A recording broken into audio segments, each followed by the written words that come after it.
Sean with Dave Benio, Coach Surface. Mate, you got to be happy with your boys' performance today. 4-0, and again, not conceding. Obviously dominated our midfield, and young Phil in the back. Young Phil did a good job there as well. And overall, you sort of dominated the game from start to finish. Where do you think you won that game, and how do you rate your boys' performance today? Look, the performance from the boys today was pretty solid. They stayed very tight. We were clinical with our passing. We tried to make sure that our distribution rate was a lot better than what it's been in the last few games, and we've been really working on it at training. Where did we win the game? Look, I gave the boys some clear instructions at training on Thursday, and I said we've got to bring it to the game on Saturday. And the instructions were merely this: if we put 11 players out on the park and 11 of you don't make that many mistakes and you play better than the 11 that you're versing, you're going to win the game. So we're really concentrating on just trying to better our individual performance to make it a good team performance, mate. That's really it. There's no tricks or magic powder. Obviously coming into the last round now, 7 games to go.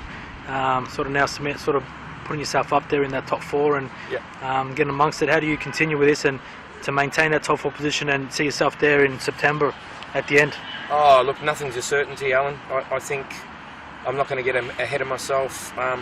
We're going to fight for this top 4 position, knowing that everyone's only 3 points behind us, or if not, still on the same points after some results today. So, we just make sure that we concentrate 1 week at a time and put in the performance that we just seen and the performance that we saw against Merrimack in the second half.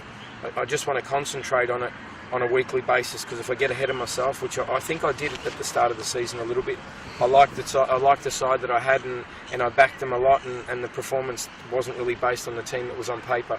Now I've pushed the team on paper away. I've dropped a lot of plays. We had Slidey and Justin and a handful of boys playing in the resis today, and I've just got to do what I see fit. Whether it's a right or wrong decision, did it pay dividends today? Yes, it did. So, we'll just move forward. Thanks, Mike. You have the good work. Cheers, boys. It's Johnny with John Mulvaney, coach of Palm Beach. Mate, obviously not the result you guys were looking at. After a decent result last week, picking up 3 points against Mudgee, everything's a bit close. How do you rate your boys' performance today? Look, the result probably was deserved. We were ordinary. It's probably been 3 games in a row now we've been very, very bad. It's a bit of a pill to swallow, but yeah, look, fair play to Surface. They played well and punished us when they could. I mean, I don't know whether you'll see in the video, but there's a few decisions there that the linesman to start with 30 yards off the play in the first half, mate. So for a linesman to start with Peter Hume at half time, I think it tells you exactly what's going on there. He started the game with an injury and it caught us out twice, so I'm pretty disappointed with that side of things. But what do? You can't do anything about it, mate, so you just get on with it. And how do you pick up your boys from this defeat today and continue the season? Obviously, about 5-6 games to go. Still a chance there for top 4, and the way you guys have been progressing, obviously, the football-wise has been improving game by game. So how do you get them up and get them ready to go for top 4? Mate, but I have to think about the next few days. We probably taken a few steps backwards in the last 3 matches. If you look at it, if you include Tuesday night's game and tonight, we conceded 11 goals in 2 games.